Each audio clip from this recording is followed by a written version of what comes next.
I would like all that's listening to my testimony today to open up my submitted written testimony. If you are new to this committee, you can read more details about my mother's life and death at the bottom. There you can see pictures of my mama, including a photo of her the night before her death. Even if you're struggling to accept this bill, you can honor her and her memory of all mothers lost to ovarian cancer. Yet please allow me to be her voice today in support of SB1076. I fully support medical aid in dying. I've always supported it, but I was a quiet supporter. My mother's death helped me find my voice since hers is denied. Her sickness allowed me to see death, the hospice system, which I fully respect, and because of my activism, the Connecticut political system up close. Members of the Public Health Committee and testifier Mr. Wolfgang, I am one of the people who had a poster on the wall outside. My mom and I are not props. I'm just an average Connecticut resident. I'm a simple high school U.S. history teacher and government teacher. Matter of fact, Rep. Jenga intern, which I ran into today, was one of my former AP government students. I'm a mom of two adorable yet sassy young girls, a softball coach, and advisor of a very active community service club. At the same time, I can promise that I am not a heathen. To suggest that or that any of my advocate friends are props because of our circumstance and advocacy hurts. Testifying yearly leads to hours of extra tears and trauma. I relive the 8 weeks of my mom's terminal illness every time. None of the opposition here has a personal story of misuse, nor could they, because the medicine is self-ingested for the 6,000 people in 20 years who have used it. But many of those here testifying today have been directly impacted by the lack of this bill in Connecticut. I respect the opposition and when they testify in support of natural passing of their loved one and their spiritual connection to God. I respect those testimonies, and they make me tear up too. Death in any form is emotional.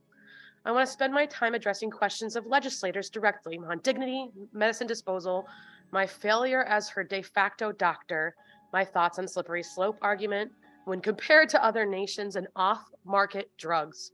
Representative Foster, you had asked if Tyrone Bellars believed if his family member had adequate management at the end of their life, that it would change and the system change would have changed their dignity with death. My mom chose to have a DNR in her will for decades, knowing what that would mean. My mom planned her own funeral a few weeks before her death, before she started chemotherapy. She chose palliative care with chemotherapy. Then my mom chose to stop palliative care. She chose hospice at home. We did not know at the time what that meant, but we rocked it. She had the most important people, a teacher, a medical marketer, a medical tech supporter, and a truck driver as her de facto medical care. And we could call a 24/7 hospice nurse questions. If they deemed the situation was beyond usual, they would come quickly and visit. I don't fault the system.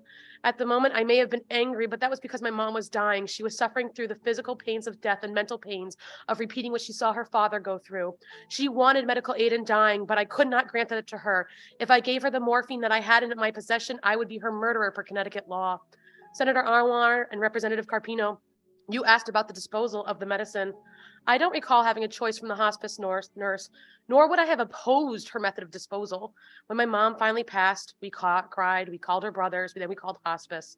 The caring nurse came 15 minutes later. She pronounced her dead, completed the legal forms, and then immediately brought the plastic trash bag of kitty litter to the kitchen table. She took notes of all the medicines that we were told to open and dump into the bag. Then we threw the bag of destroyed medicines in the trash. Just so you know, I think that dumping the medicine was my outlet after watching my mother drown to death because of her cancer. I threw out Excuse me, Miss Keska, your time is up. Thank you. morphine, anxiety medicine, all her medicines from before her cancer, even the expired vitamins, some of them 5 years old. And I'd also like to note that the cause of her death listed was ovarian cancer, not drowning on her own fluids. I could talk about again the type of medicine. I could talk about again why we are not Canada or Netherlands. And I could talk about why this bill is not a slippery slope or why I believe in off medicine if you ask me those questions, because I have small paragraphs. I promise they're small on those. And if they are going to be within 30 to 50 seconds, please go ahead and answer those questions. Well, which one would you like first? Like, which one why are we not Netherlands? The Netherlands, okay. So being the government teacher that I am, Senator Anwar, I'd like to address your question to both Tim and others about the slippery slope. I've heard the opposition discuss Netherlands and Canada and broadly Europe. I teach American history and government, and we are not these nations. For those who have socialized medical care for all, America does not. Those nations have central forms of government. They do not have federalism. The idea that we share an individualized power of both the national government and the state government. Our nation. The state government laws matter, and the decisions are protected by the 10th Amendment. That is why this is not a national policy. We cannot, as a nation, agree upon women's rights, the death penalty, voting rights, gun rights, or marijuana policies. States do what is best for their citizens. You, as the legislative branch, are the protectors of the citizens and the creators of the law, and have a more day-to-day impact on the residents of Connecticut than the federal government does. And I don't believe that any national politician of these countries have contacted you directly when you're trying to make this law. Is there any other questions I can answer? Representative Parker has a question. Not a question. I just wanted to thank you for being here. I'm sorry for your loss. I appreciate you pointing us to your testimony. It was a real treat to get to see photos of your mom and your family. It's very nice to see her healthy, and then it's a harsh reminder on that last photo. You can even see that tumor, how big that tumor was. That was 8 weeks. Yeah. Thank you. Thank you.